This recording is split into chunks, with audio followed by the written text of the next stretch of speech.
Бүгін ауыл туралы ән айтамыз. Ауылдың етін жейміз бүгін. Ет дайын болғанша мен ауыл туралы ән айтып берейін сіздерге. Тамашалаңыздар. Мынау менің туып өскен жерім бей, мынау менің сан жүгірген белім. Мынау менің алтарысты туысқан аспаралы белім бей. Жапырыла жасыл жері құрағың, жарқыныңмен сыңғырлайды оу бұлағың. Қасиетіңнен айналайын, туған жер көк байсаңды шоқтай кеп құладың.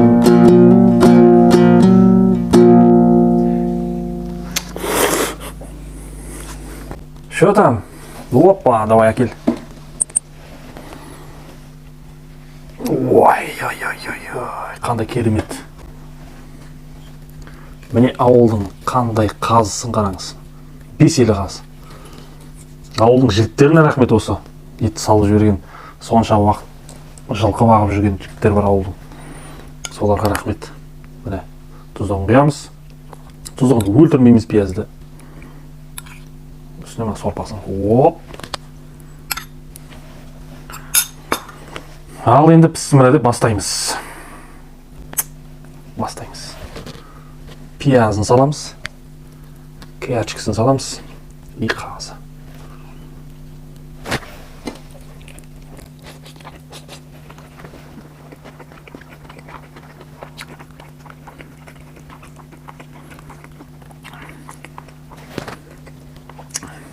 Берсін.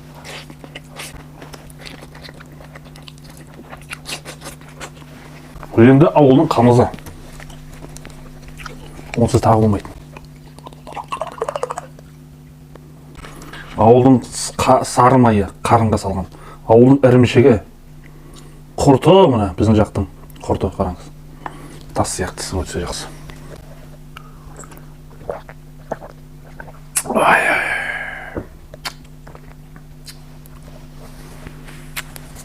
Біздің ауылына келгенше шайқалып, қымыз дегенде 5 қымыз болып кетті.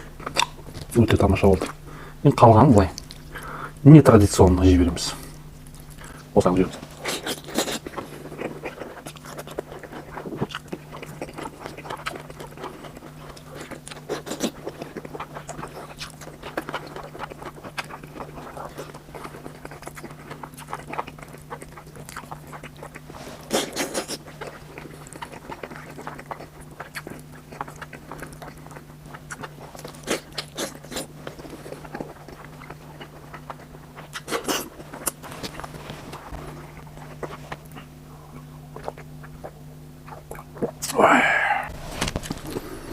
Қымыз деп осыны айту керек та.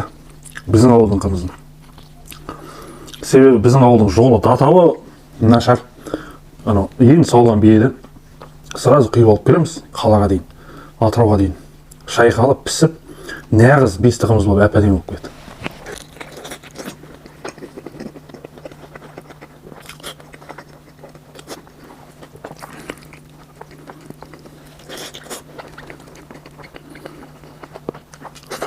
Міне ауылдың наны еще, ауылдан нан салып жүріпті.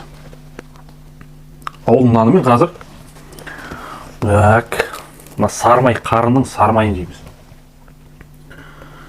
Бешбармақтан қосып жесеңдер де болады, бірақ рисковать етпеңдер. Ауылдың ірімшігі.